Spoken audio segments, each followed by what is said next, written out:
volvamos al presente. Porque con nosotros el ingeniero José Blandón Castillo, y lo dicho, un mundo cada vez más complicado. Súper complicado. Buenos días, Fernando. Hoy en América Latina, pues caso Venezuela, caso Nicaragua, caso México y obviamente en Panamá estos reclamos de GUPC que le quitan el hipo a cualquiera. Buenos días, Fernando. Buenos días a toda nuestra audiencia. Bueno, iba a decir un lunes, pero hoy es martes. Hoy es martes. Ya estoy acostumbrado tanto que los martes parecen lunes y los viernes parecen sábados. ¿Eh? Sábado. Bueno, The Bunker, antes de entrar al tema, L. Bunker fue uno de los principales diplomáticos norteamericanos que abordó la crisis más grande de ese país. Fue el negociador jefe de la guerra de Vietnam. Sí. Él estuvo ahí, él fue el negociador de ese proceso y estuvo aquí en Panamá durante todo el proceso negociador. Un hombre de una gran capacidad intelectual, inamovible e ilegible. Eran muy pocas veces que usted podía leer cualquier gesto de él. Un jugador de póker por excelencia. Y tú podías hablar con él, a nosotros nos mandaban a conversar con él sobre muchos temas y nunca, jamás soltó prenda con lo que estaba negociando. Podíamos hablar de todo menos de lo que se estaba negociando. Hombre brillante, hay que reconocer que nuestros negociadores, encabezados por Rómulo Escobar Betancourt, Nicolás Arrito Barleta, Edwin Fábrega, Ahumada, Rory González, Aristide Royo, se enfrentaron a la máxima estructura de la negociación diplomática de los Estados Unidos. De manera que ese triunfo que dirigió Omar Torrijos no se puede menoscabar en ningún sentido, porque no nos enfrentamos al imperio armado, nos enfrentamos al imperio intelectual. El equipo de ellos era, para todo tenían una persona. Que es importante que tengamos en mente con quién nosotros negociamos. No era cualquier persona, pero nuestro equipo era un equipo extraordinariamente brillante también. Pero algunas cosas en el mundo antes de volver a Panamá. Se incrementa la confrontación Rusia-Estados Unidos. Hay movilización de tropas de los Estados Unidos cerca de la frontera con Rusia. Mientras Rusia anuncia que este año 17 probará 18 cohetes intercontinentales. ¿Le recuerda la Guerra Fría? Pues bueno, sí. el señor Obama le ha dado prendido ese tema al señor Trump, quien insiste en que hay que ser, y uso sus palabras y no las mías, estúpido para creer que a los Estados Unidos no le interesa mejorar sus relaciones con Rusia. No, Rusia. Esto en el plano internacional, eso se está quedando cada vez más complicado. También en el plano internacional, extraordinaria la presentación de Meryl Streep, una dama de 67 años, y qué hermosa se ve. Nada más que una actriz. Formidable, La formidable. decisión Pero de Sofía. en un lenguaje sin mencionar a Trump, le hizo las críticas más inteligentes y duras e inmediatamente el señor Twitter. Trump al tweet. Pero bueno, eso es parte de lo que pasa en el mundo, mientras también América, nuestra América, incluyéndonos a nosotros, se debate en el desarrollo de una crisis que cada vez se profundiza más. México. El presidente Peña Nieto, en su acostumbrado falta de entender lo que piensa el pueblo mexicano, subió la gasolina. Y después pone en el tuit una pregunta a los mexicanos: ¿qué harían ustedes? Y le han dado una sacada de madre al señor presidente de México. Y fíjense lo que está en México. El crecimiento de México es menos de 1.3%, ni siquiera para atender la generación de mano de obra nueva. La inflación se ha duplicado, va por 4 y va a crecer más. Está sobre 4 ya y se espera que llegue a 7. El petróleo, el aumento es de 20%, pero se ajusta diariamente. Se devalúa la moneda y se aumenta la pobreza en México. México es una olla que, además de eso, ahora con la presión del señor Trump, se inmovilizan las inversiones extranjeras en México. Ojo, esas inversiones pueden pensar en Panamá. Y México todavía no piensa en cómo abrir su mercado. Están tarde frente a lo que viene. Eso es característico del señor Peña Nieto. Mientras en Venezuela, la Asamblea Nacional emite una resolución destituyendo a Nicolás Maduro, pero sin ningún efecto político real, porque ellos no son la fuente de poder. La Corte Suprema de Justicia lo declara ilegal, el ejército respalda a Maduro y seguimos en un impasse en Venezuela, se profundiza la crisis Y esa va a ser una batalla muy complicada, ¿no? Y Nicaragua por el mismo camino. De manera que no solamente en el mundo lejano a nosotros, sino en el mundo cercano a nosotros, nos está indicando que las cosas se están complicando. Pero en el plano interno, hay algunas cosas positivas que están pasando. A mí no me gusta mencionar muchas cosas cuando mi hijo está involucrado, pero puedo decir, en sentido como panameño y vivir en esta ciudad, que están pasando cosas muy importantes en la ciudad de Panamá. Creo que ese proyecto del terraplén. Ese proyecto del terraplén, todo lo que está ocurriendo con la construcción de aceras, el Parque Norte, por allá en la parte norte de la ciudad, todo lo que está pasando por allá por la 24 de diciembre, Tocumen, ¿cómo se llama? Allá en Guandía. La ciudad está cambiando y esto se debe mucho a la proyección de largo plazo que tiene la actual administración de la alcaldía y además al apoyo que la descentralización le ha permitido a la ciudad. Eso igual lo vamos a ver en San Miguelito. Yo creo que el alcalde de San Miguelito también está haciendo un esfuerzo y vamos a tener que el poder local va a tener la capacidad de transformar. Para hacer eso requerimos pensar en largo plazo y eso es una de las cosas que señalo de lo que está pasando en la alcaldía de Panamá y eso es bueno. Pero también en el plano internacional, mucha gente se preguntaba, después de las declaraciones de la canciller con respecto al caso Guate, que me parecieron muy desafortunadas. Y yo debo añadir, yo tengo un gran aprecio por Isabel Saimalo, la conozco a sus padres, les tengo un gran aprecio personal. Cuando la atacaron a ella, era candidata, yo salí a defenderla porque a mí me gusta que las muchachas intelectuales nuestras mujeres en particular, de capacidad intelectual, entren a la política. Pero también eso no me quita para hacer la crítica. Creo que sus declaraciones con respecto al caso Vázquez fueron desafortunadas. Porque la Constitución le señala, tanto al presidente como a la canciller nuestra, el deber de defender la honra y bienes de los panameños. Ahí no hay ni una vuelta. Ella no tiene que declarar a favor o en contra de Vázquez. Ella lo que tiene el deber es de pedirle a los Estados Unidos de que tú lo estás acusando, para yo saber en qué terreno me estoy moviendo. ¿No? Pero bueno, pero también había críticas que la canciller no estaba en el acto del 9 de enero. Bueno, yo le puedo decir que la información que yo dispongo, bastante precisa, es que la canciller nuestra, junto con el ministro de Economía y Finanzas, se encuentran en Davos. Claro.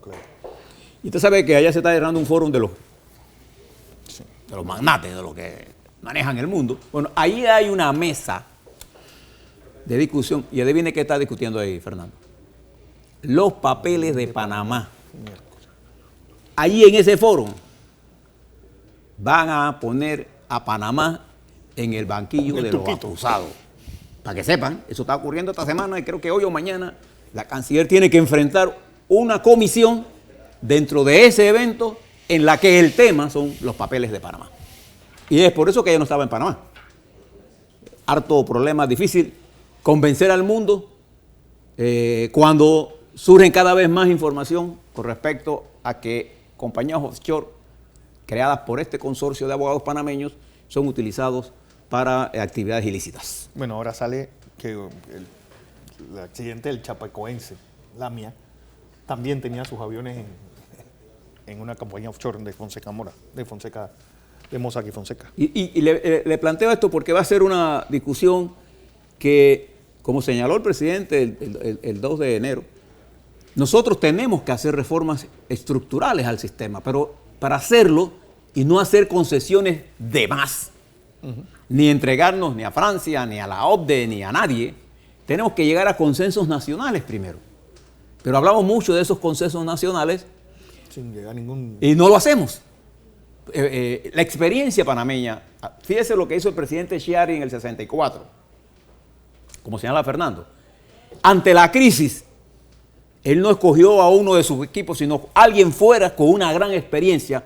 ¿Quién con más experiencia que May Moreno para dirigir esto? Yo recuerdo aquel discurso de May Moreno en las Naciones Unidas para sustentar el caso de Panamá, que es una pieza de oratoria, pero una pieza de intelectualidad y de patriotismo bien hilvanada y dicha con el fondo de su corazón por May Moreno.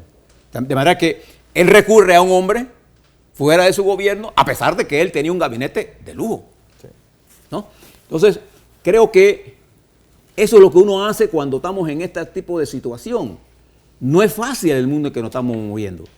Es complicado. Pero surgen, fíjese si todos estamos complicados, que mientras hoy en Davos estamos sentados viendo los papeles de Panamá, diciendo nuestra verdad, pero que nuestros interlocutores no lo creen y nos van a cuestionar duramente.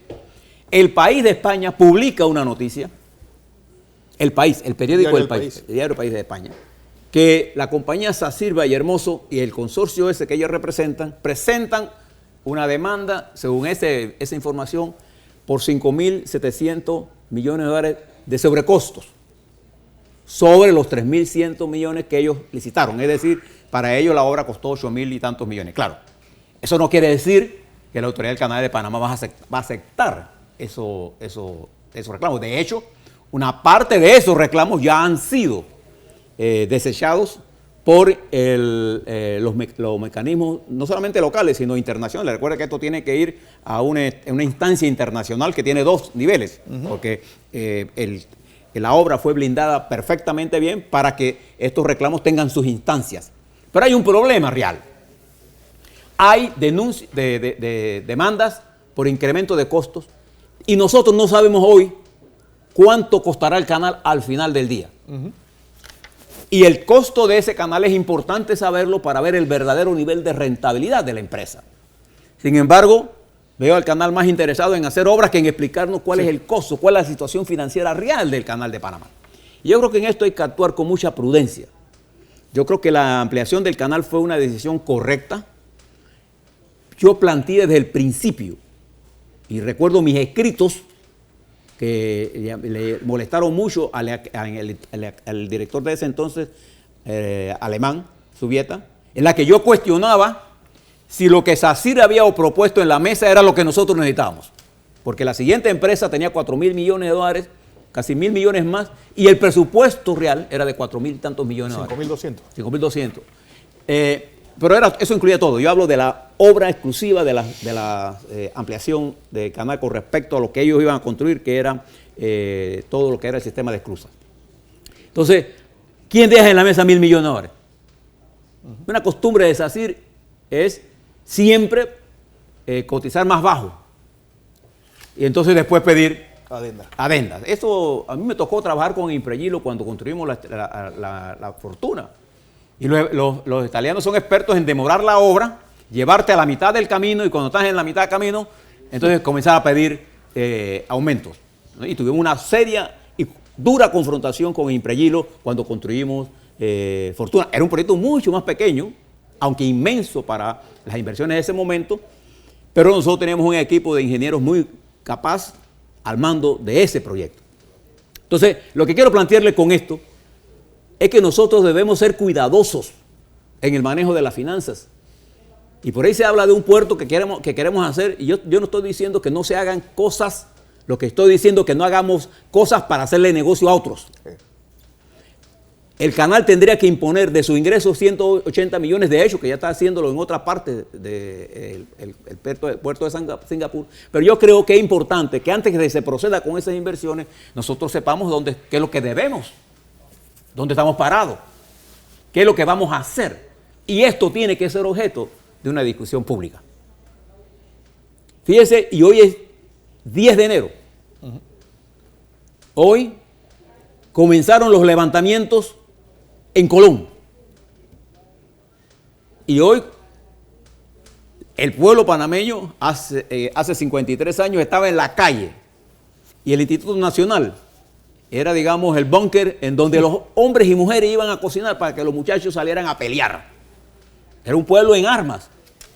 Y le digo al embajador de los Estados Unidos, hoy ese evento tuvo más repercusión nacional por sus continuas intromisiones, señor embajador, en la vida nacional. De manera que hay que ser cuidadosos. Nosotros, los panameños y los Estados Unidos, resolvimos una fuente importante de conflictos. Era la causa de la tensión de nuestras relaciones. Resuelta esa, señor embajador, no hay razones para que Panamá y los Estados Unidos mantengan una política de confrontación, salvo los intereses del reparto del Nuevo Mundo.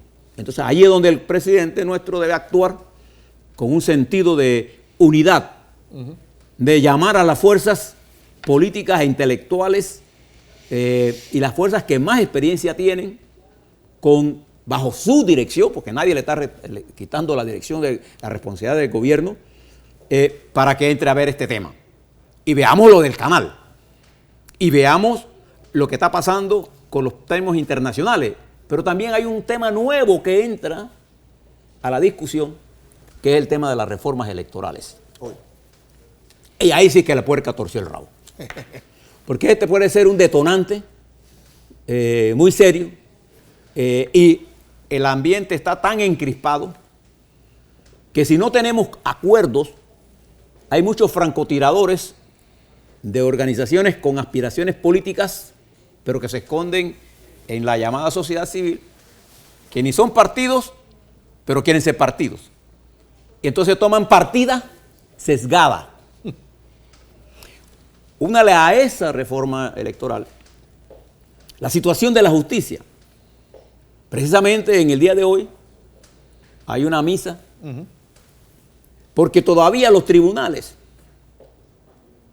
de justicia, que son los llamados a hacer el audito de las irregularidades o no que cometan los fiscales para encarrilar el proceso o los procesos, no se definen con respecto a la fianza. No. Este es el único país en donde la fianza no es un elemento de derecho, es un elemento de derecho y lo tienen bloqueado. No aparecen.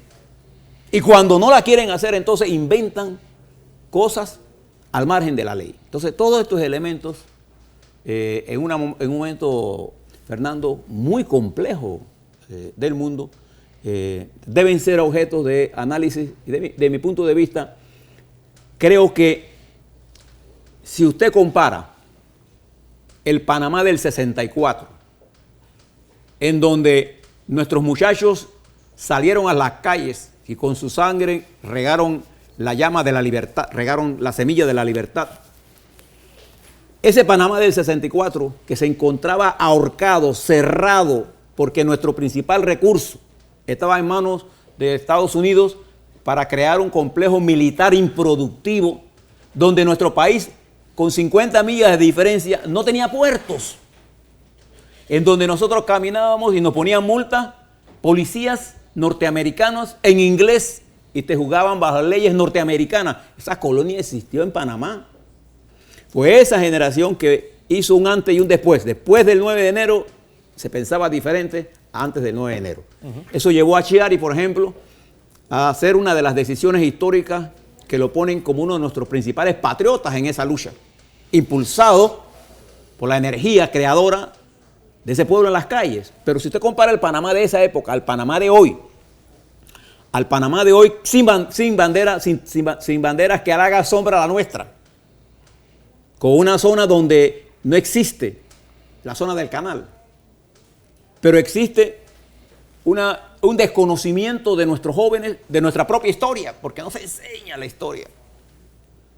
Porque incluso propusieron que nos diéramos nuestra historia de relaciones con Panamá y los Estados Unidos, todo un libro abierto, que todavía permanece abierto. Nada más tenemos que ver el caso Wackett. Y nada más tenemos que ver quién financió los papeles de Panamá. A ver, ¿dónde vino ese financiamiento? ¿De la AIDE? ¿Y qué es la AIDE? Una agencia de los Estados Unidos. Ahora viene un nuevo presidente de los Estados Unidos con otra mentalidad. Entonces, si nosotros vemos eso, hemos avanzado en la lucha anticolonial, pero hay nuevo reparto del mundo. Entonces tenemos que ser cuidadosos, tenemos que tener un criterio más de unidad, ¿no? Y no desgastarnos en luchas y acciones fragmentarias. Si usted suma todas estas listas y ve, claro que a lo largo de todo este periodo posinvasión hemos avanzado mucho, pero todavía nos falta una estructura política, nos falta una reforma constitucional, nos falta una mayor integración de objetivos estratégicos, nos falta comprender el peligro donde estamos, porque cuando lo entendemos sabemos lo que necesitamos hacer. Y hoy es un buen día, porque entiendo que el gobierno se reúne por allá por Punta Barco hoy, para que el presidente mire todas estas cosas y pueda actuar en consonancia con la ira que ya se acumula en el pueblo. Mire lo que pasó en México. En México un aumento sin pensar ha disparado una crisis que pareciera no tener retorno. Fíjese lo que le estoy diciendo. Y toda nuestra América vive el mismo estremecimiento. Europa lo vive, Asia lo vive, África lo vive, nosotros también lo vivimos. Entonces eso requiere, Fernando, mucha reflexión, mucho actuar y sobre todo una gran capacidad de estadista para comprender cómo orientar la nación y cómo unificar la energía creadora de todos los panameños y panameñas, de manera que podamos llevar nuestra nave a un puerto semiseguro para los próximos 12 meses. Así es, no queda más que añadir.